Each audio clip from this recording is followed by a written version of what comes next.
मंगलाचरण करेंगे।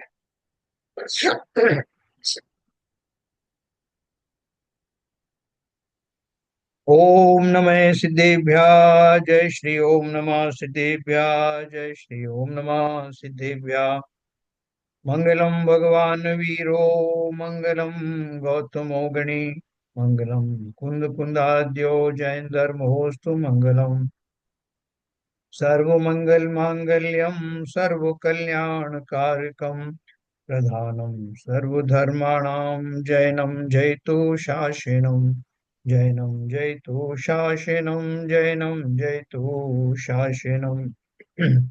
जीवं जीवं दव्वं जिणवरवसहेण जीर्णनित्यं देविन्द विन्द वन्दे तं सर्वदा शिरसा।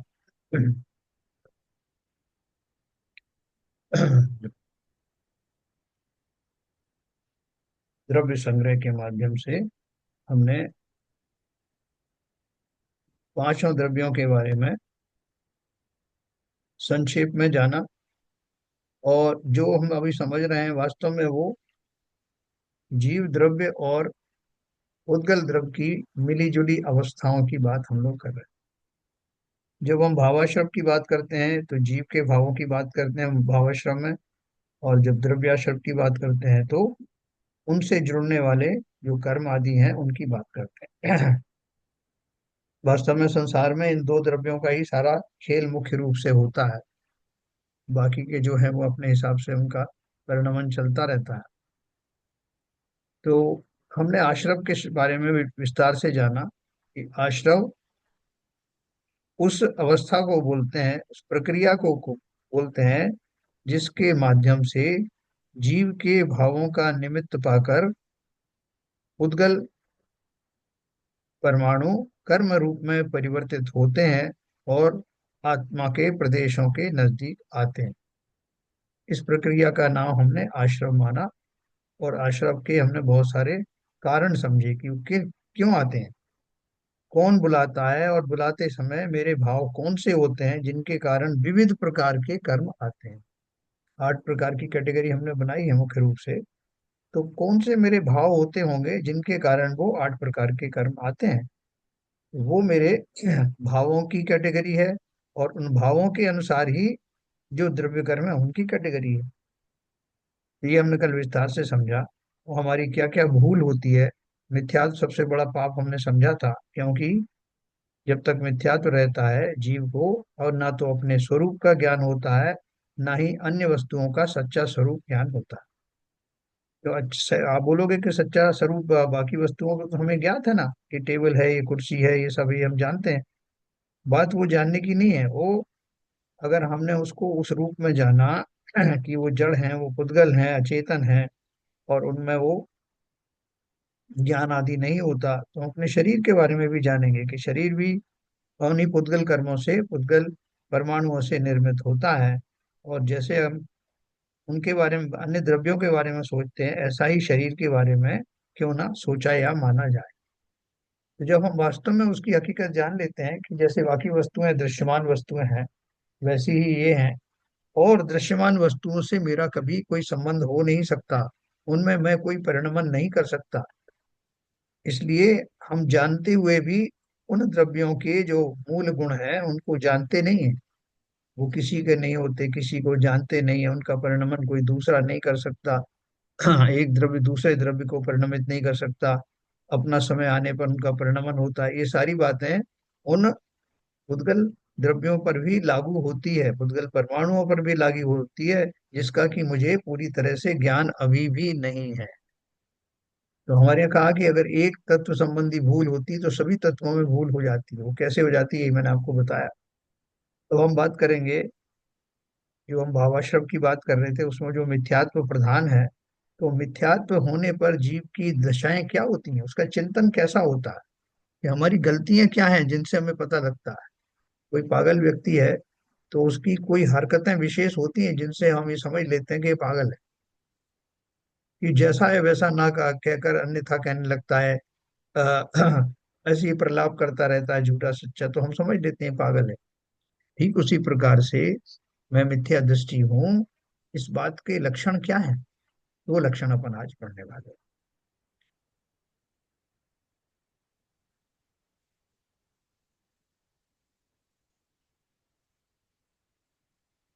देखिए अपन ने ये पढ़ा था मिथ्यात्व संबंधी भूल है। क्या भूल है? अन्य देवादि के सेवन रूप ग्रहित मिथ्यात्व को तो जाने, किंतु अनादि अग्रहित मिथ्यात्व को ना पहचाने। यानी मैं एक बात तो समझ रहा हूँ, जैसे हम पागल को बोलते हैं कि साहब वो पागल ये तो जान रहा है कि ये उसकी माँ है, लेकिन ये पास में बहन खड़ी उसको नहीं पहचानता, उसको बहन को ही माँ कह रहा है। कभी जो है माँ शब्द तो वो जानता है, लेकिन कौन माँ है नहीं जानता। वो उसके लक्षणों से हम बहुत सारी चीजें पता करते हैं। तो यहाँ बोल रहे हैं कि अन्य देवादि के सेवन रूप ग्रहित मिथ्यात्व को तो जाने। अभी हमको किसी ने बता दिया है तुमको मिथ्यात्व छोड़ना है, तो हम मिथ्या छोड़ने के लिए हमने कुछ चीज पहल की, कुछ आगे बढ़े। तो क्या आगे बढ़े कि भैया जो हमको पता है कुदेव कुगुरु कुछ शास्त्र हैं, उनको अपनाना नहीं, उनके पास जाना नहीं, उनकी पूजा सेवा शुश्रूषा नहीं करनी। तो ये तो ग्रहित मिथ्यात्व था ना, जो पर्याय विशेष में हमने कुगुरुओं को अपना मान रखा था, उनको छोड़ दिया मानना। तो ये तो ग्रहित मिथ्यात्व जो पर्याय में ग्रहण किया था। लेकिन जो अनादिकाल से मेरा मिथ्यात्व ऑटोमेटिकली चला आ रहा है, जो मैंने इस भाव में ग्रहण नहीं किया, उसे अग्रहित मिथ्यात्व कहते हैं। उसको मैं जानता ही नहीं, उसका पता ही नहीं है। तो बोले पहले उसको तो जानो। बोले वो क्या है? वो ये है अनादिकाल से मैं जिस पर्याय में जाता हूँ उसमें मिले हुए शरीर को ही अपना स्वरूप मानता हूँ। ये अग्रहित मिथ्यात्व है। इसको तो छोड़ो, क्योंकि देखो ऊपर अपन को क्या बताया है। जैन धर्म में ऐसी पद्धति है कि पहले बड़ा पाप छुड़ाकर फिर छोटा पाप छुड़ाया जाए। तो अग्रहित मिथ्यात्व जो है बड़ा पाप है। ग्रहित मिथ्यात्व तो छोड़ा जा सकता है, थोड़ा समझाओ बुझाओ छोड़ दो। लेकिन आपको कोई कहे कि शरीर को आप अपना मानना छोड़ दीजिए, तो छोड़ दोगे क्या? वो कितना बड़ा हमारे अंतर में बैठा हुआ है, जिसके कारण अनादिकाल से मैं संसार में भटक रहा हूँ। इसलिए वो सीक्वेंस बता रहे हैं कि पहले क्या छोड़ो, और उसको बड़ा मान करके अपनी प्राथमिकताएं उसके हिसाब से बनाओ। अन्य अन्य देवादि के सेवन रूप ग्रहित मिथ्यात्व को तो जाने, किंतु अनादि अग्रहित मिथ्यात्व को ना पहचाने। ये पहली भूल हो गई। दूसरी भूल क्या है? बाह्य तरस स्थावर की हिंसा को तथा इंद्रिय मन के विषयों में प्रवृत्ति को तो अविरति जाने, किंतु हिंसा में प्रमाद परिणति मूल है, और विषय सेवन में अभिलाषा मूल है, इसे ना देखे। देखो, हमने अब गुरु जी के पास जाकर के बोल दिया गुरु जी मैं समझ गया। तो क्या समझ गए? कि ये जो जो तरस और स्थावर जीवों की हिंसा है, मुझे उसे नहीं करना है, और अपने पंचेंद्रिय के विषयों पर और मन के विषयों पर कंट्रोल रखना है, क्योंकि यही तो अभिरति है। ये मैंने जान लिया गुरु जी, अब आप बेफिक्र हो जाओ। तो गुरु जी ने कहा भैया ये तो बहुत एलिमेंट्री चीजें हैं। तुम पढ़े लिखे ज्ञानी हो, आगे बढ़ना चाहते हो तो बात सुनो। ये है अपने आप में अविरति है, लेकिन इस अविरति के पीछे जो मूल कारण है उसको तो जानो ना। वो जान लोगे तो ये होगा ही नहीं। बोले हाँ गुरु जी वो बताओ आप जल्दी से कि किस वजह से ये होता था। तो उन्होंने बोला हिंसा में प्रमाद प्रमाद परिणति मूल है। जो भी हिंसाएं होती हैं वो असावधानी के कारण, स्वरूप की असावधानी के कारण हो। बोले "वो कैसे हो आप बताओ फिर विस्तार से, वो भी बताएंगे। और दूसरी बात और सुन लो कि विषय सेवन में अभिलाषा मूल है। विषय सेवन में अब जैसे बोलते हैं कि साहब स्त्री पुरुष के संबंध में, एक बार के संबंध में 9 करोड़ जीवों का घात होता। तो वो आप उस हिंसा को बचाने के पीछे, वो फिजिकल हिंसा बचाने की बात नहीं है। उन विषयों में रमण करने के अभिलाषाओं का ही त्याग करो, तो जड़ से समाप्त हो जाए, और उस अभिलाषा का ही फल मिलता है। जो बाह्य में होने वाली हिंसा है उनमें तो आप कह सकते हो जिन जीवों का जब मरना था जैसा होना था वैसा होता, क्योंकि अभिलाषा का दंड कौन देगा। तो इसलिए उन्होंने दो बातें कही आचार्य जी ने, अपन को दोनों बातें समझ में आ गई। कि मैं उन्होंने बोला कि बाहर की जो तृष्ण स्थावर की हिंसा है, इंद्रिय विषय है, वो तो छोड़ दो, वो तो ठीक है, लेकिन उसके पीछे मूल बात और है। ये स्वयं ही छूट जाएंगे अगर मैं प्रमाद को छोड़। तो प्रमाद क्या है? अपन ने पढ़ा था 15 भेद है प्रमाद के। ये किनका मुख्य रूप से अगर अपन दो शब्दों में कहें तो क्या कहें? स्वरूप की असावधानी के कारण होने वाले ये सब विकारी भाव ही हिंसा में मूल कारण बनते हैं। अपने में स्वभाव को नहीं जानता, स्वरूप को नहीं जानता, तो मैं शरीर को अपना मानता हूँ। शरीर को अपना मानता हूँ तो शरीर के को स्वस्थ रखने के लिए, शरीर को भोग प्रदान करने के लिए, इंद्रियों को भोग आदि प्रदान करने के लिए मैं अनर्गल वृत्तियां करता हूँ, और उससे मेरा आत्म स्वभाव विकारी होता है। यही हिंसा है। सबसे बड़ी हिंसा क्या है? कि जो अब मेरा स्वभाव है, उस स्वभाव के विपरीत जरा भी मैं डेविएट होता हूं तो हिंसा है। हिंसा की इतनी सूक्ष्म परिभाषा है। कषाय आदि भाव आते ही हिंसा हो जाती है। क्योंकि कहा जाता है कि अग्नि जहां रखी जाती है, सबसे पहले उस जगह को जलाती और दूसरी जगह को बाद में जलाई। ठीक उसी प्रकार से अंदर में उठने वाली अभिलाषाएं, अंदर में होने वाली स्वरूप की अप्रतीति, शरीर को ही अपना मान लिया तो स्वरूप की अप्रतीति हो गई, हिंसा आदि समस्त दोष वहीं से शुरू होते हैं। स्वरूप की असावधानी ही प्रमाद है ना, मुख्य रूप से। 15 भेद उसके जो कहे वो सब निद्रा आदि हैं। वो सब अपन जानते हैं, चार विकताएं, चार कषाय, पंचेंद्रिय के विषय, निद्रा और प्रणय, ये सब अपन जानते हैं। तो अपन तो उसको एक मूल चीज पकड़ो, स्वरूप की असावधानी ही प्रमाद है। और वो असावधान होना निरंतर नए नए संकटों को, उपद्रवों को जन्म देता है। मैंने अपना स्वरूप ही गलत मान लिया, शरीर को अपना मान लिया, तो शरीर की तो जो डिमांड्स हैं, शरीर की जो अर्जेस हैं, उनको पूरा करने में मैं तो सोच रहा हूँ अच्छा कर रहा हूँ, लेकिन उनको निर्वाह उनकी अनर्गल वृत्तियों में उलझ जाता हूँ। जैसे आप रोज रोज जो है वो आ, इसी प्रकार का ये एक भोजन करना, शाकाहारी कहाँ तक करेंगे? अब थोड़ा मांसाहारी ट्राई करते हैं, फिर मांसाहार में भी बहुत सारी विविधताएं, उसमें ट्राई करते हैं। स्वद्वारा अपनी स्त्री के साथ ही क्यों रहें? अनर्गल वृत्तियां जो है जीवन में आती ही इसलिए हैं क्योंकि मैं प्रमादवश अपने स्वरूप को समझना भी नहीं चाहता, अपनी वृत्तियों को छोड़ना नहीं चाहता। जो वृत्ति ऐसी चल रही है, साहब कौन उठे? ये साहब मेरे को दवाई ली क्या आपने? साहब दवाई तो नहीं ली।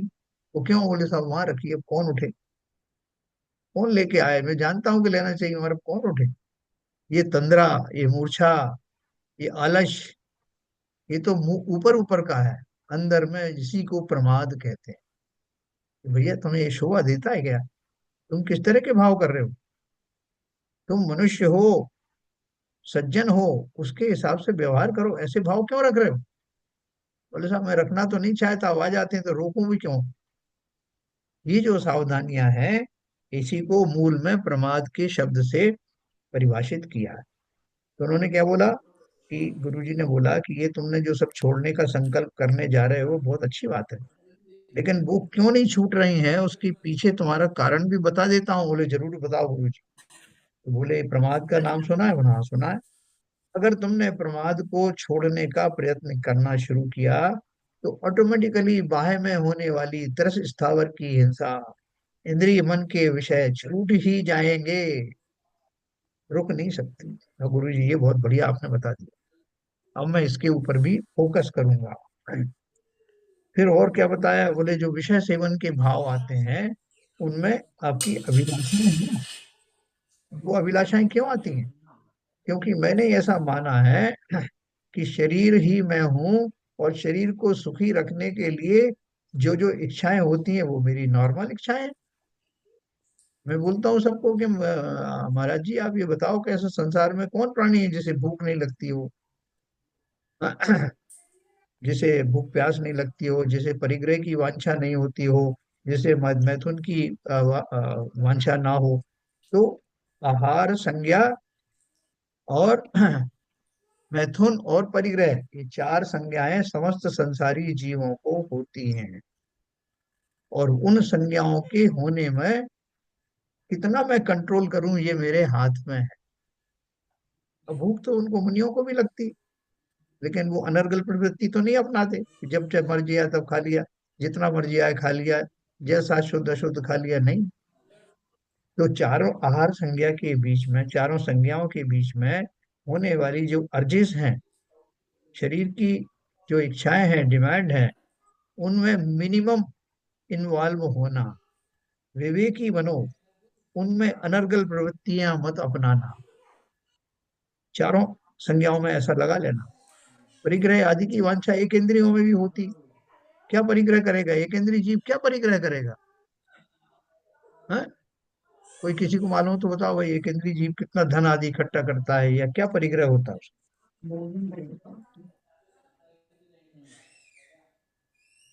एक इंद्रिय जीव का एक ही बस शरीर ही उसकी एक इंद्रिय है। इतना तुच्छ पर्याय का धारी भी, उसके भी ये चारों संज्ञाएं हैं। हाँ, शरीर का परिचय है सबसे पहले तो। शरीर का, शरीर का लोभ है बिल्कुल। हाँ।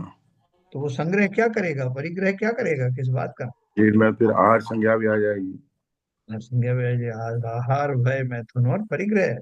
भय यस। सबको लगता है, तो मेरा शरीर ना छूट जाए ये मुख्य भय है। आहार के लिए सब बड़े छोटे को खा रहा है, छोटा उससे छोटे को खा रहा है, ये सब आहार में लगे हुए हैं। और भय सबको सताता है, मरने का भय। मैथुन आदि की इच्छा जो है वो एक इंद्रिय जीवों में भी कहीं ना कहीं केवल ज्ञान गम है, वो बनी रहती। उसी तरह परिग्रह की वांछा, कि जो मेरे भोजन आदि के जो विषय हैं, वस्तुएं हैं, वो सब बनी रहे, ऐसा भाव जरूरी नहीं फिजिकली वो इकट्ठा करे, लेकिन उन्हें रखने की, बनाए रखने की कामना, शरीर को बनाए रखने के लिए भोजन आदि को बनाए रखने का जो भाव है, वो सब परिग्रह में आता है। मनुष्यों की तो बात ही निराली है। उनको तो कितना परिग्रह प्रत्यक्ष में दिखाई देता है। वो तो अपनी उन इच्छाओं को ही बनाए रखना चाहते हैं कि भाई साहब भूख नहीं लगी तो डॉक्टर को देखना पड़ेगा जाकर। भूख नहीं लगी तो अच्छे साइन थोड़ी हैं। बोले फिर ये क्यों चढ़ा रहे थे द्रव्य? है, क्षुधा रोग विनाशनाय नैवेद्यम निर्वापित, ये क्यों चढ़ा रहे थे? बोले साहब वो तो पूजन में लिखा है ना, इसलिए चढ़ा रहे थे। बाकी वो जब छूटेगा छूट जाएगा। लेकिन वैसे मैं पर्याय में तो छोड़ना नहीं चाहता, कि भूख ना लगे, ऐसा मैं नहीं चाहता। वास्तव में हम अपनी तलाश करें, अपनी परीक्षा करें, तो इनमें से कोई भी संज्ञाओं को मैं छोड़ना नहीं चाहता। बोले साहब डर तो सबको लगता है, सब लोग मरने से डरते हैं, मैं डरता हूं, तो इसमें क्या बड़ी बात है, आप क्यों बोल रहे हो इस बात को? इसी तरह से मैं अगर कुशील का सेवन करता हूँ, सीमित करता हूँ, तो इसमें हर्ज क्या है? परिग्रह करता हूँ तो जितनी गृहस्थी में जरूरत है उससे थोड़ा ज्यादा कर लेता हूँ, तो आप क्यों इसके लिए डांट रहे हो? तो भैया, अगर तुम्हें मुक्ति के मार्ग पर जाना है, तो अपने मन को पहले इन इच्छाओं को सीमित करना होगा। सीमित करते करते एक दिन वो एलिमिनेट हो जाएंगे। मूलतः तो मुझे छोड़ना है। तो आचार्य ने मुझे दो बातें बताई, कि तुम जो कह रहे हो, रस स्थावर की हिंसा को छोड़ना चाहते हो, मन के विषयों को प्रवृत्ति छोड़ना चाहते हो, तो सबसे पहले उनके मूल कारण हिंसा और अभिलाषा का त्याग ये करना शुरू करो। यही वास्तव में नियम संयम है, बाहर का नहीं है। कि बाहर में तो मैंने छोड़ दिया कि मैं जो रात्रि भोजन नहीं करूंगा, लेकिन अभिलाषाएं तो खत्म हुई नहीं, तो मैंने उसमें एक संधि निकाली कि मैंने अन्न छोड़ा है साहब। बाकी चार तरह के आहार में से एक ही तो छूटा, तीन आहार अभी भी बाकी है। और जो अन्नादि है, अन्नादि के वो भी स्थूल आहार है ना, कबला आहार है। तो उसमें मैंने वेद निकाल लिया कि शाम के टाइम में वो ब्यालू करूंगा, मैं अपने ड्राई फ्रूट्स खा लूंगा, फ्रूट्स खा लूंगा, मिष्ठान खा लूंगा, कितने सारे हैं। बल्कि मैं तो इंतजार करता हूँ, पहले शाम को खूब भोजन करता हूँ, उसके बाद इंतजार करता हूँ कि रात हो और मेरे वो सारे पकवान आदि निकल के आ जाए। तो ये जो मेरे जो मूल में विशेष सेवन की मेरी जो इच्छाएं हैं, वास्तव में वही इन सब हिंसाओं को जन्म देती हैं। इसमें मैं वो चला जाऊंगा शादी वाले ब्याह में साहब, तो आइसक्रीम खा लूंगा, दूध पी लूंगा वहां। हमें मालूम है कि सूर्यास्त के बाद में त्रस्त जीवों का संचार इतना बढ़ जाता है कि पूरे लोकालोक में पूरा छा जाता है लोग, पूरे लोक में जहाँ से सूरज का अस्त हुआ है। और वो सारा जो जीवों का बवंडर उन सब खाद्य वस्तुओं में बना रहता है। हमने अगर उसको छोड़ दिया तो सभी की बात है, आपकी मेरी सबकी बात है। जो सच है वो सच कहना चाहिए। हमने उसको अपना कर्तव्य मान करके, इतना ही मान के अपने कर्तव्य की इतिश्री कर ली कि मैंने अन्न नहीं खाया। लेकिन ये बात ठीक है, अन्नादि में उनका जो है थोड़ा आकर्षण उन जीवों का रात्रि में ज्यादा होता है, लेकिन बाकी चीजों में भी वो बने रहते हैं, वो कहाँ जाएंगे। पूरा बवंडर भरा हुआ है पूरा जीवों से। उनके बीच में आप दूध पी रहे हो गर्मा गर्म, और लाइटें जल रही हैं, उसके ऊपर मच्छर अलग गिर रहे हैं टपाटप। और वो जो साधारण तौर पर सूर्यास्त के बाद जो जीव उत्पन्न होते हैं वो सभी सामग्री पर हैं, मात्र अन्नादि पर नहीं। तो सच माने में अगर हमें रात्रि भोजन का त्याग करना है सही मायने में, तो चारों प्रकार के आहार का त्याग सूर्यास्त के बाद करना होगा। और ऐसा करना होगा कि उसकी याद भी ना आए। यहाँ तक कि जो मुखवास आदि है ना, क्योंकि हे पे ले और उपादेय चार प्रकार का आहार होता है ना, तो चारों प्रकार का त्याग करो, जल का भी त्याग करो। तब वास्तव में रात्रि भोजन के त्याग का प्रतिफल मिलता है। हम तो इससे ही कुछ हो जाए, मैं रात्रि में नहीं करता हूँ, क्या नहीं करते, अभिलाषाएं पूरी बनी हुई हैं। तो हम कर पाए या ना कर पाए, जो शास्त्रोक्त वचन है वो यही है। इसलिए हिंसा में प्रमाद मूल है, और विषय सेवन में अभिलाषा मूल है। इसे ना देखें और बाहर बाहर से कर लें तो वो वास्तव में समझदारी नहीं है। मिथ्यात्व को छोड़ने की बात चल रही है। तीसरा, बाह्य क्रोधादि करने को तो कषाय जाने, किंतु अभिप्राय में जो राग द्वेष रहता है उसे ना पहचाने। है, एक इंद्रिय जीव होता है, वो किसी पे क्रोध करता है क्या? किसी को डांटते देखा आपने? एक इंद्रिय जीव किसी को डांट रहा हो? ऐसा नहीं देखा। तो क्या मान लें कि उनको सब ये क्रोध आदि चारों कषाएं चली गई उनकी? तो चली गई तो मोक्ष भेज दो उनको फिर। हैं? एक इंद्रिय आदि जीवों को जिनकी कषाय, तो क्या वो खुद ही नहीं दिखाई देते? और उनको भी अनंत क्रोध आदि बताया जाता है। तो इसका अर्थ क्या हुआ कि बाहर में दिखने वाले क्रोध आदि वास्तव में कषाय नहीं, कषाय तो अंदर के परिणामों में होता है।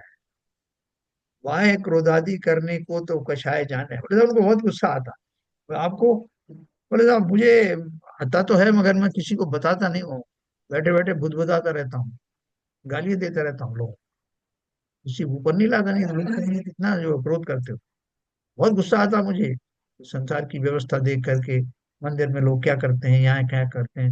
मैं गुस्से से पूरा कांपता रहता हूँ, मगर मैं एक शब्द बोलता नहीं हूँ। तो मेरे पर क्रोध कहाँ है? मैंने कहा क्रोध? क्रोध तो वो करते हैं जो बड़बड़ा रहे हैं। तो क्या बोला उन्होंने? बाह्य क्रोधादि करने को तो कषाय जाने, किंतु अभिप्राय में जो राग द्वेष रहता है इसे नहीं पहचानते। मुझे क्रोध किस बात का आता है? जो घटनाएं चल रही हैं, जो कुछ हो रहा है, उन परिस्थितियों को मैं आत्मसात नहीं कर पाता। उन परिस्थितियों से मैं खुश नहीं, उन परिस्थितियों को अंजाम देने वाले व्यक्तियों से मैं नाराज हूँ। तो क्यों नाराज हूँ? क्योंकि वो स्थितियां मैंने अपने हिसाब से प्रतिकूल मानी। मेरे हिसाब से अनुकूलता की परिभाषा कुछ और, दूसरे व्यक्तियों के हिसाब से अनुकूलता की परिभाषा अलग। सभी व्यक्तियों के हिसाब से अपने अपनी अलग। जो क्रोध आदि कर रहे हैं उनके लिए हो सकता है कि वही स्थिति अनुकूल हो, नहीं तो क्यों करते? तो मेरी गलती क्या है? प्रतिकूल संयोगों में क्रोधित होकर संसार बढ़ाया है, संतप्त हृदय प्रभु चंदन सम शीतलता पाने आया है ना? कितनी बढ़िया बात कही। प्रतिकूल संयोग, प्रतिकूल है ही नहीं कुछ भी, लेकिन जिससे मैं प्रतिकूल मानता हूँ वो मेरे लिए प्रतिकूल है। तो बोल रहे बाहर के जो क्रोधादि हैं वो तो उसको तो जान नहीं रहा है, और मेरे अंदर में उन सब परिस्थितियों के प्रति जो तीव्र द्वेष का भाव है, व्यक्तियों के प्रति तीव्र भाव, द्वेष का भाव है, घटनाओं के प्रति द्वेष का भाव है, वो कैसे दूर होगा? और वो दूर नहीं होगा तो मैं चारों कषायों को बराबर भोग रहा हूँ। चारों कषाय, क्रोधादि बोला ना, उसमें उसमें क्रोध भी है, उसमें मान भी है, उसमें माया भी है, उसमें लोभ भी है। कई विस्तार से मैं आपको समझाऊंगा कि कैसे चारों कषाय घटित होती हैं। लेकिन तो उन्होंने बोला ना, प्रतिकूल संयोगों में क्रोधित होकर संसार बढ़ाया। चारों कषाय आ गई। मैं किसी को अपने से छोटा समझता हूँ, अपने को बड़ा समझता हूँ, या उनसे मैं छोटा समझता हूँ, ये सारी चीज। अभिप्राय में राग आदि राग देश क्यों बसा हुआ है? क्यों प्रतिकूलताएं मुझे क्यों दुष्कर लगती हैं? क्योंकि ये शरीर मेरा है, शरीर ही मैं हूँ, और इसके विरुद्ध कोई भी घटना होती है तो उसे मैं अपना प्रतिकूल मानता हूँ। तो साहब इतनी जोर जोर से चिल्ला रहे, मेरे कान फट गए, मेरे कान फट गए। मुझे अच्छा नहीं लगता कोई ऐसा बोलता है। अरे भैया, तुम्हें तो बहुत कुछ अच्छा नहीं लगता, दूसरों को भी बहुत कुछ अच्छा नहीं लगता। तो मूल कारण है इसका कि मैंने इस शरीर को अपना स्वरूप माना, और उसके अनुकूल अगर कोई घटनाएं ना घटित हो तो उनके प्रति मुझे चारों प्रकार की कषाय जागृत होती हैं। मैं द्वेष से भर जाता हूँ, और यही मेरे संसार पने का मूल कारण है। इसलिए उन्होंने क्या बोला, बाह्य क्रोधादि करने को तो कषाय जाने, किंतु अभिप्राय में जो राग द्वेष रहता है उसे ना पहचान। देखो, क्रोध की कितनी सारी वैरायटीज होती हैं। हम उसको तो क्रोध मानते हैं, कोई कोई जोर जोर से चिल्ला रहा हो तो क्रोध हो गया, ठीक है, लाल कर। लेकिन कोई व्यक्ति खेद खिन्न होता है, बड़बड़ाता है, या अंदर में दुखी होता है, उस स्थिति को बदलने की बात सोचता है, हाँ, तो ये खेद खिन्न होना, खेद होना, या क्षोभ होना, ये सब उसके उपनाम हैं क्रोध के। तो बोले सुभाष साहब, खेद भी नहीं करेंगे? मन में तो आता है कि अरे देखो देखो कैसा हो रहा है, ऐसा नहीं होना चाहिए। तो क्यों आता है? वो जो मुनि है, वो मुनि भी तो जो उनके आसपास के संसार में रहते हैं, उन्हें क्यों खेद आदि नहीं होता? उनको भी मना है मूलाचार में कि खेद भी नहीं करना, रिग्रेट। तो बोले साहब कैसे काम चलेगा? आज वो तो खैर उनकी बात छोड़ो, वो तो संसारी जीवों से डिस्कशन करते नहीं है, इसलिए बचे रहते हैं। जरूरी नहीं, एकांत में बैठ करके भी जीवों में ऐसे द्वेष भाव उत्पन्न होते रहे। रात में जब हम सोते हैं तो हमारे पास कोई होता नहीं जिस पे हम क्रोध करें, लेकिन दिन भर की घटनाओं को याद कर करके उसमें जुड़े हुए पात्रों की निंदा करना, उनके प्रति द्वेष भाव बनाए रखना, ये सब कषायों की ही तो महिमा है। तो ये चारों कषाय करने के लिए क्या करें? अभिप्राय में जो राग द्वेष है उसे पहचाने। राग द्वेष क्यों है? क्योंकि मैं अपने स्वरूप को गलत मानता हूं, ये उसका कारण।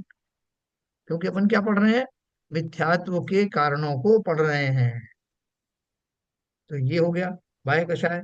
और चौथा देखो, बाह्य चेष्टा को तो योग समझे, किंतु शक्तिभूत योगों को ना जाने। हाँ, इसका मैं आपको बताता हूँ। बाहर में जो चेष्टाएं मैंने कल आपको बताई, तीन प्रकार की चेष्टा होती है, मनोयोग, वचन योग, काय योग। तो मेरे जिस तरह के भाव होंगे, जिस तरह की प्रवृत्ति होगी, उसके अनुरूप उन योगों को नाम दे दिया जाता है। तो मैं क्या करूं? मैं अपनी प्रवृत्तियों को सुधार लूं साहब, मन योग, वचन योग, काय योग, उनको सुधार लूं। तो उनको सुधारना वो बाहर है, अंदर में वे योग चल क्यों रहे हैं? योगों के बने रहने का कारण क्या है? ये थोड़ी ऊंची बात है, क्योंकि योग, जब तक शरीर है तब तक योग भी है। जितने भी शरीर हों, कोई भी पर्याय, तो उन पर्यायों का ही अंत क्यों ना हो जाए? यह जन्म मरण का रोग ही क्यों ना समाप्त हो जाए, जिससे इन योगों से भी पीछा छूटे, और मैं एक दिन योगी बनने के बाद अयोगी बन जाऊं। अयोगी कौन से गुण स्थान में बनते हैं? बताओ, किसी को पता है कौन से गुण स्थान में अयोगी बनते हैं? अपन सीधे वहीं चलते हैं। 12वें गुण के बाद सब। 12वें गुण के बाद? हाँ, बात तो नहीं, ठीक है। अयोगी जब बनते हैं जब सारा शरीर छूट जाता है। चल, शरीर छूट नहीं, शरीर नहीं छूटा अभी, मतलब खाली योग 14वें गुण चल। स्थान में बन जाते होंगे, क्योंकि शरीर मन वचन काया का जहाँ योग नहीं होगा वहां पर हाँ, अयोगी हो बराबर जाते हैं। बराबर बराबर। 14वें गुण स्थान में जीव अयोगी रहता है, शरीर तो है, लेकिन हम्म। कितनी देर रहता है वो? 5 अक्षर हाँ, के गिनने में 5 अक्षर। जितना समय लगता है, बोल रहे हैं, उतने समय तक वो योगों से रहित होता है, और उससे ज्यादा रह नहीं सकता, तो शरीर भी छूट जाता है और वो अयोगी और अशरीरी बन जाता है। ठीक है ना? 14वें गुण स्थान के बाद कौन सा गुण स्थान आता गुणातीत। है? यानी कोई गुण स्थान नहीं। ये कोई गुण तो गुण जो है स्थान नहीं। खाली वो स्टेप थे, वो स्टेप खत्म हो गई, मूल मंदिर में प्रवेश हो गया। तो देखो, ये हमने, उन्होंने बताया भाई साहब, हमको। अभी आपने बताया खेत खिनौना भी क्रोध की एक वैरायटी है, और फिर जो जी। कषाय हैं, कषाय भी क्या ये क्रोध ही है क्या? हाँ हाँ हाँ। कषाय में देखो, कषायों का हमने 4 तरह से वर्गीकरण जरूर कर दिया है, लेकिन ये चारों कषाय एक दूसरे से कनेक्टेड हैं। हाँ, ये बात तो है। किसी में उन्हें, कुछ में राग है, किसी में द्वेष है। जैसे मैं किसी से राग करता हूँ, तो मेरी वो जो, अब जो नौ कषाय होती है ना, उसमें रति अरति, हास्य जी। रति हास्य, वो सब आती हैं। उनमें से हाँ, कुछ राग वाली होती है, कुछ द्वेष वाली होती हाँ, हाँ, हाँ। है ना? इसमें भी अच्छा, जैसे मतलब हमारे ये यहाँ राग द्वेष जहाँ भी चल रहे हैं वहां पे क्रोध है, ये है, क्रोध है। क्रोध की वैरायटी है। दूध की बहुत सारी वैरायटी हैं। जैसे आपको खेद खिन्न होना, या शोभित होना, विक्षुब्ध होना, या वहां से उठ करके जाने के भाव आना, या लोगों के प्रति ऐसे भाव आना कि ये इस तरह की बातें क्यों करते हैं, इसके बहुत सारे जो है स्वरूप हैं। ये तो हर एक। द्वेष हो गया। हाँ। राग, प्रसन्न होना, ये क्या, हाँ, ये भी क्रोध की वैरायटी है? नहीं, क्रोध की वैरायटी नहीं है, उनको चार हाँ, कैटेगरी में बांटा है। देखो, क्रोध कहाँ आता है, सबसे बड़ी बात बताओ। राग का जहाँ खंडन होता है वहां क्रोध आता है, वहां द्वेष होता है। हाँ। जो वस्तु ठीक। आप चाहते हो वो ना मिले तो द्वेष हो गया, और द्वेष ही तो क्रोध का स्वरूप है। ठीक है। अब जगह जगह पढ़ेंगे, क्रोध आदि, क्रोध आदि मतलब चारों कषाय, राग आदि मतलब राग द्वेष दोनों मिलाकर के। जिन जिनको मैं अनुकूल मानूंगा उनके प्रति राग होगा, वो राग की वस्तुओं में कहीं व्यवधान आएगा तो द्वेष उत्पन्न होगा। व्यक्तियों से होगा, परिस्थितियों से होगा।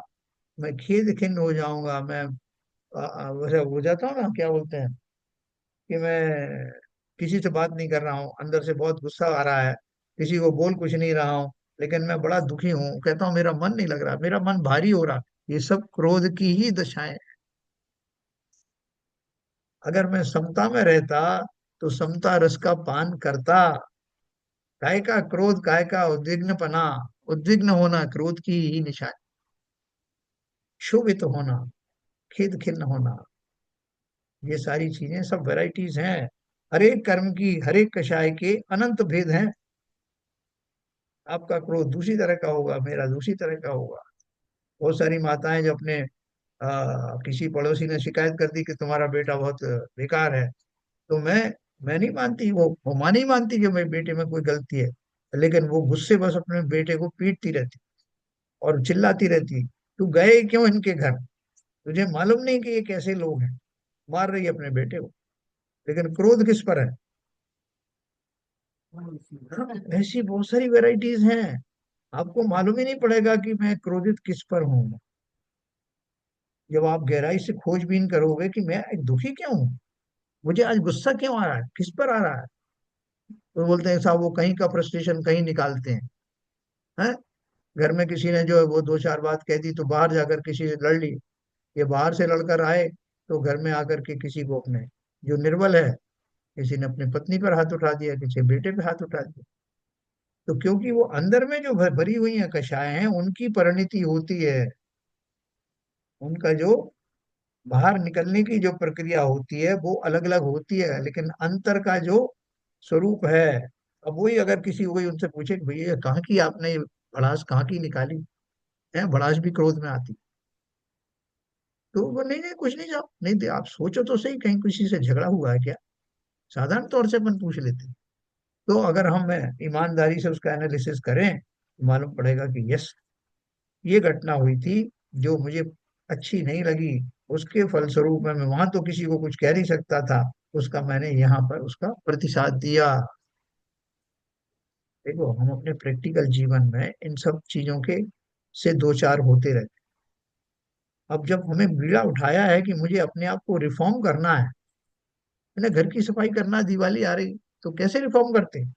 किसी को कहने की जरूरत थोड़ी पड़ती कि अब आपने बर्तन उठा लिया है, अब आप ये बाल्टी भी उठाओ, अब ये भी करो। पूरी सफाई करनी है, उसकी मैंने एक सीक्वेंस बना ली और पूरी सफाई करता हूँ।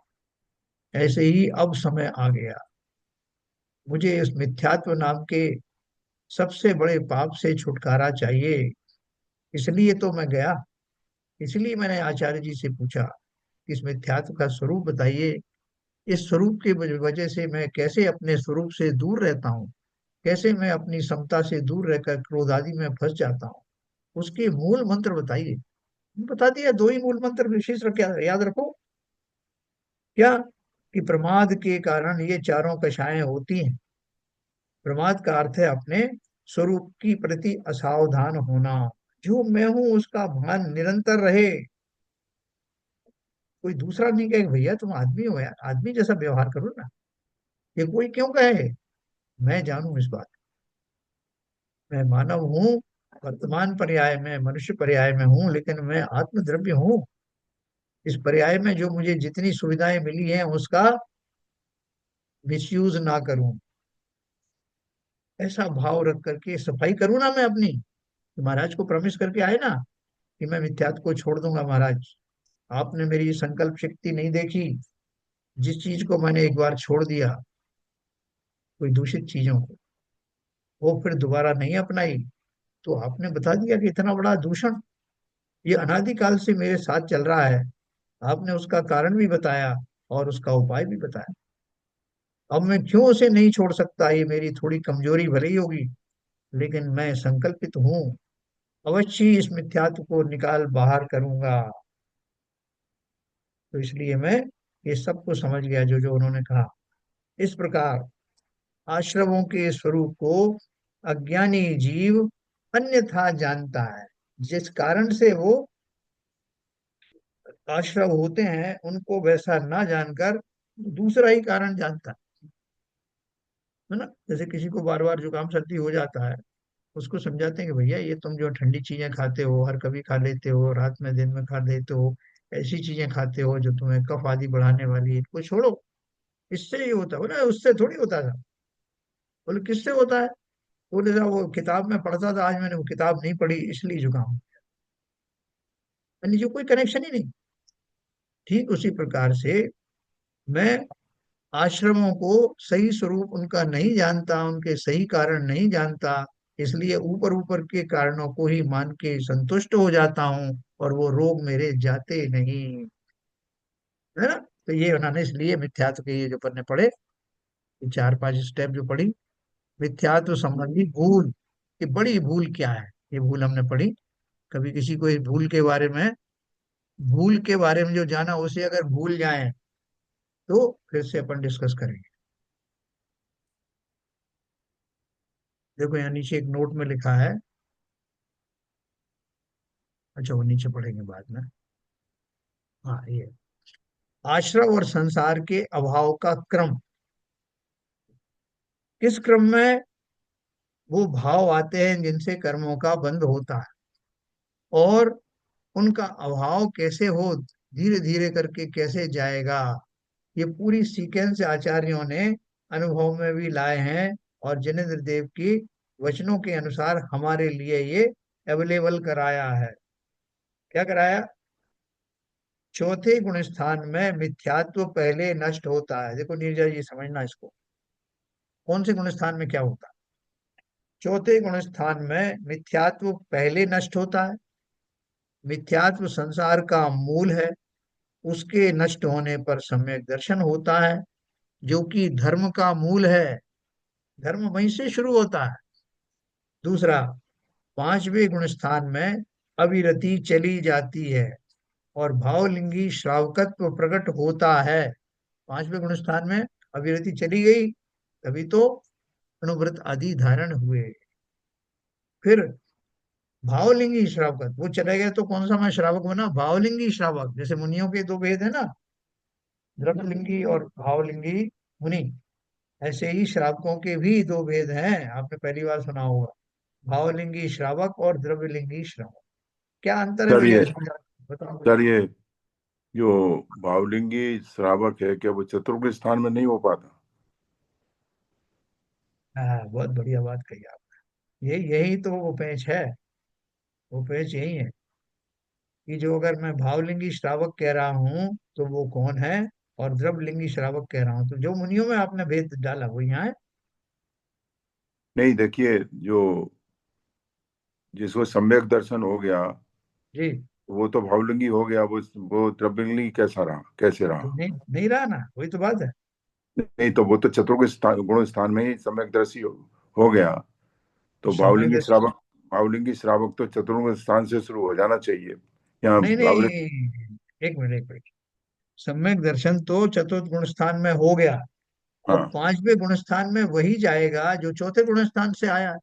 वो तो बात सही है, मगर हम्म। यहाँ पर ये कंडीशन लगा दी कि अणुव्रत धारण करने के बाद ही वो उसको भावलिंगी श्रावक कहा जा रहा है। हाँ ठीक है ना, बताया ना, चतुर्थ गुण स्थान वाले को अविरत सम्यक दृष्टि कहा।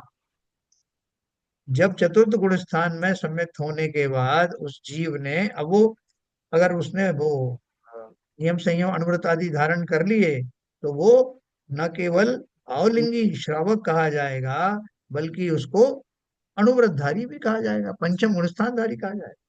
नहीं, वो बात सही है, वो तो क्लियर है हाँ कि चतुर्गुण स्थान को अविरत सम्यक दृष्टि कहा।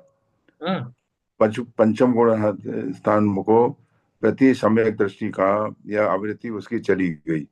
हाँ मगर मेरा प्रश्न ये है कि चतुर्गुण स्थान में जब वो सम्यक दर्शन हो गया तो हाँ। उसको भावलिंगी तो कहते ही हैं, क्योंकि नहीं वो कहते, द्रव्यलिंगी नहीं है।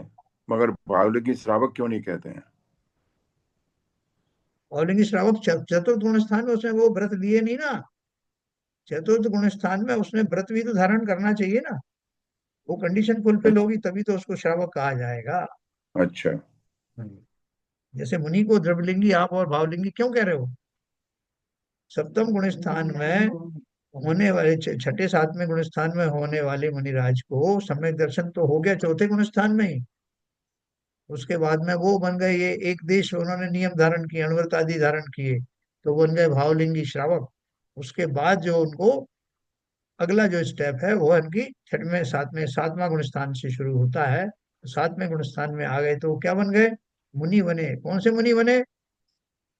द्रव्यलिंग के साथ साथ और भावलिंग धारण करने वाले। भावलिंगी संत को द्रव्यलिंग नहीं होता ऐसा नहीं है, द्रव्यलिंग पूर्वक ही, क्योंकि द्रव्यलिंग की बाह्य दशाएं हैं, बाहर में नग्न दिगंबर होना, महाव्रतों का पालन करना, उन जैसी चर्याएं करना, ये द्रव्यलिंग में आता है। उसके साथ साथ सम्यक दर्शन पूर्वक ये सब करने वाला भावलिंगी संत कहलाता। ठीक है, दोनों दशा वाला भावलिंगी संत भी द्रव्यलिंगी भी होता है, उसके दोनों चीजें होती हैं, लेकिन द्रव्यलिंगी मात्र कहने से उसका भावलिंग अर्थात सम्यक दर्शन नहीं होता, इसलिए वो पूरा सिर्फ द्रव्यलिंगी कहलाता। ठीक है सर, इसी तरह से श्रावकों के बारे में कि अब लोगों ने प्रतिमा धारण कर ली, देखो with due respect to everybody, जो उन्होंने श्रावक के व्रत धारण कर लिए, प्रतिमाएं ले ली चौथी पांचवी छठी सातवीं, और ये मान रहे हैं कि वो सच्ची प्रतिमाएं हैं और वो भावलिंगी श्रावक बन गए, तो शास्त्रों के अनुसार ये उनकी बहुत बड़ी भूल है। वहां नियम संयम पालन करने का मना नहीं, लेकिन उन नियम संयमों को भावलिंगी श्रावक मान लेना, अपने आप को टाइटल भी लगा देना, ये महान दोष है। और इस वजह से क्या होता है, उनसे वो श्रावकत्व, भावलिंगी श्रावकत्व सदता नहीं, वो उसमें संधि निकालते हैं कि कैसे अपन मसाले पीसें और कैसे खाएं और कैसे सारे टाइम दूध की जुगाड़ करना है और अपने ये सब करना है। मतलब मैं किसी की आलोचना नहीं कर रहा हूँ, और शास्त्रों के हिसाब से ऐसे जीव जिन्होंने वो व्रत आदि तो धारण कर लिए, लेकिन उनके पीछे अभिलाषाएं, जो अपन ने पढ़ा, अभिलाषाएं मूल में चल रही हैं, मिथ्यात्व की दशा चल रही है। खाली बाह्य रूप से वो व्रत आदि पालन करके ऐसा मानते हैं कि वो भावलिंगी श्रावक हो गए, ऐसा नहीं है। पालने का कोई हर्ज नहीं, पालो तो सही, लेकिन ऐसा मत मानो कि ये सच्चे धर्म। अगर आपने उसको वही मान लिया तो असली श्रावक के जो धर्म है उसको आप भूल ही जाओगे कि असली क्या उनकी चर्याएं होती, असली भाव क्या होता। सर एक प्रश्न और है। हाँ बोलिए। भावलिंगी श्रावक कौन सी प्रतिमाधारी होते हैं? दूसरी प्रतिमा से शुरू होता है, दूसरी से 11वीं प्रतिमा तक के जो जीव हैं, क्योंकि पहली पहली प्रतिमा में तो चतुर्थ गुण स्थान वाला जो सम्यक है वो आ गया और उसका रिफाइंड रूप आ गया दर्शन प्रतिमा में। उसके बाद दूसरी प्रतिमा जो शुरू होती है उसमें व्रत प्रतिमा के नाम से प्रसिद्ध है, उसमें अणुव्रत धारण होते हैं। और बहुत सारे लोगों ने बना दिया नहीं साहब, बिना अणुव्रत के भी प्रतिमा हो जाती है, अणुव्रत अलग से धारण कर लो, बहुत सारे उस संधि बना दी। लेकिन शास्त्रों में जहाँ लिखित में दिया हुआ है उसे पढ़ना, ठीक है ना। तो इसलिए वो दूसरी प्रतिमा से, इसमें अणुव्रत धारण करना कंपलसरी है और सम्यक दर्शन पूर्वक धारण करना, तब वो दूसरी प्रतिमा है। पंचम गुण स्थान तभी से आ जाता है, 11वीं प्रतिमा तक थोड़ा रिफाइन और होता रहता है, लेकिन 5वां गुण स्थान बना रहता तो फिर यहाँ पर एक प्रश्न और उठता है है। कि जो क्षुल्लक केलक होते हैं वो 5वें गुण स्थानधारी होते हैं, तो 11 इस प्रतिमा, हैं 11 प्रतिमाधारी, हाँ बराबर। पांचवें पांचवें गुण स्थान वाले, हाँ 5वें गुण स्थान वाले क्षुल्लक केलक होते हैं, हाँ तो वो दूसरी प्रतिमा वाले नहीं हो सकते, वो 11 प्रतिमाधारी होते हैं। हाँ, एलक क्षुल्लक जो है वो 11वीं प्रतिमा वाले होते हैं, पर लेकिन पंचम गुण स्थान जो है वो यहाँ से शुरू हो जाता है, दूसरी प्रतिमा से ही शुरू हो जाता है। उसके बाद में तीसरी और रिफाइंड होते चले जाते हैं, उनके वो जो व्रत आदि हैं वो रिफाइंड होते जाते हैं। 10वीं प्रतिमाधारी जो है वो अपना अनुमति त्याग वाली प्रतिमा होती है, जो किसी को अनुमति देता नहीं, किसी चीज के बारे में कोई कंसर्न नहीं रखता, 11वीं प्रतिमा में घर छोड़ देता। तो वो उसको वास्तव में मुनि धर्म की प्रैक्टिस कर रहा है वो। आप ये कह सकते हो कि साहब ये तो बड़ा अन्याय है कि दूसरी प्रतिमा वाला भी पंचम गुण स्थान वर्ती है और 11वीं वाला भी है, फिर क्या फायदा हुआ? फिर क्या फायदा हुआ, दोनों को ही पंचम गुण स्थान मिलना है, तो वहाँ फायदे नुकसान की बात नहीं है। इस तरह सम्यक दृष्टि, चतुर्थ गुण स्थान वर्ती भी सम्यक दृष्टि है, 7वें गुण स्थान वाला भी सम्यक दृष्टि है, लेकिन उनमें प्रगाढ़ता का फर्क रहता है, उनमें चारित्र का फर्क रहता है, उसी हिसाब से वो फर्क चलता है। जो 7वें गुण स्थान वाला है वो चतुर्थ गुण स्थान वर्ती है कि नहीं? चतुर्थ वाला तो है ही, वहां से सम्यक शुरू हुआ। तो ठीक उसी प्रकार से भले ही पंचम गुण स्थान 11वीं प्रतिमा तक क्यों ना बना रहे, लेकिन दूसरी प्रतिमाधारी में और 11वीं प्रतिमाधारी में जमीन आसमान का अंतर। बिल्कुल हर, बिल्कुल। है ना, हरिकाओं को भी जो है पंचम गुण स्थान रहता है ना, लेकिन मुनि के बाद सेकंड नंबर उनका माना जाता है। तो आप बोलोगे साहब उनको क्यों नहीं आपने छठा सातवां गुण स्थान दिया, और उनको वो अलग शुल्लक से ऊपर मानी जाती है, लेकिन फिर भी गुण स्थान 5 पे ही है। वो तो मर्यादा की वजह से है। ना जो भी है, तो इसलिए वो गुणस्थान की बात नहीं है। बात तो इस बात की है, क्योंकि गुणस्थान कैसे आता है कि उनके भाव, वो अप्रत्यख्याना वर्णी कषाय के जाने के बाद जो भाव होते हैं उन भावों में विचरण कर रहे हैं, ऐसा। ये देखो थोड़ी सी बारीक चीजें हैं, लेकिन जिन्हें पालन करना है वो बुरा ना मान करके इस बात को बहुत अच्छे से ध्यान करें, क्योंकि हमें अपना कल्याण करना है ना।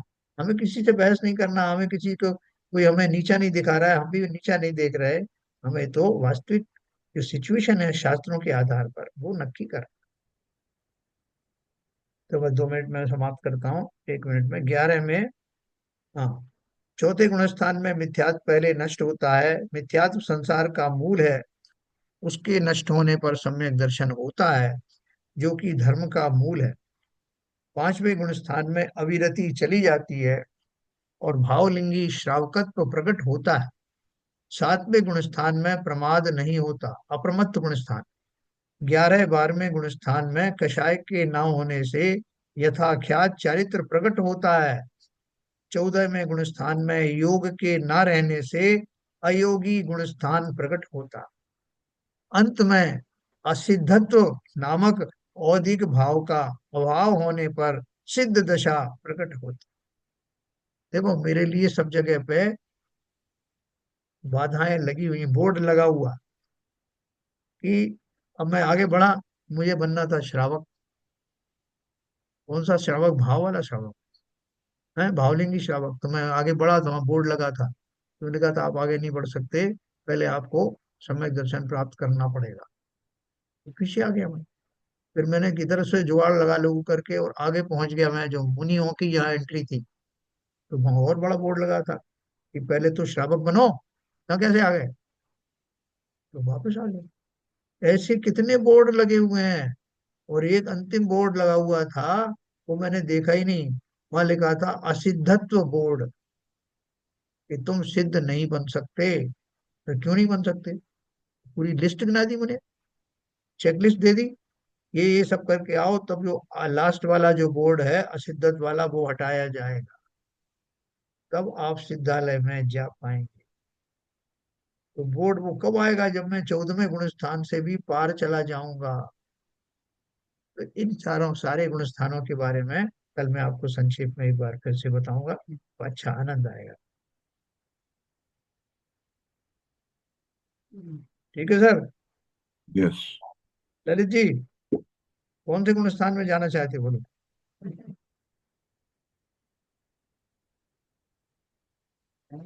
हाँ ललित जी हैं, अनम्यूट करिए जरा।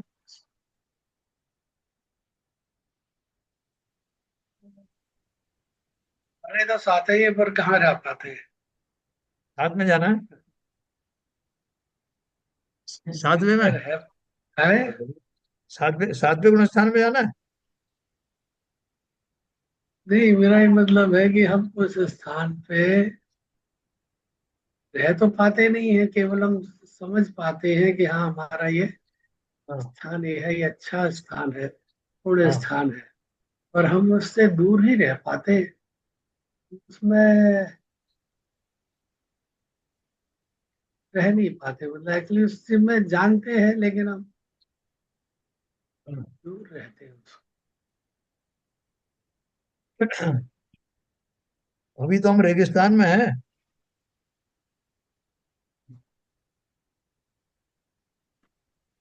रेगिस्तान में।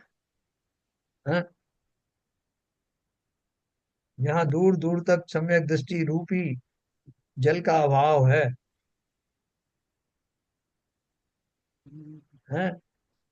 तो हम चाहते हैं कि नहीं कि मैं इस संसार से निकलूं, ये बताओ। ऐसी मेरी उत्कट इच्छा है कि नहीं? ऊब जाते हैं ना जैसे अपन, तो बहुत हो गया साहब, अब निकलो यहाँ से। निकलना तो चाहते हैं लेकिन हम समझते हैं कि भाई ये तो ऐसा हो ही नहीं सकता कि हम निकल पाए यहाँ से। हाँ। तो ऐसे ही रह पाएंगे, हम तो इससे दूर जा ही नहीं पाएंगे।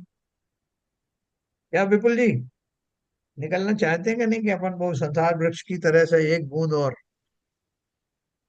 तो सर वास्तविकता तो यह है कि अभी नहीं निकलना चाहते, लेकिन हाँ, निकलना चाहिए।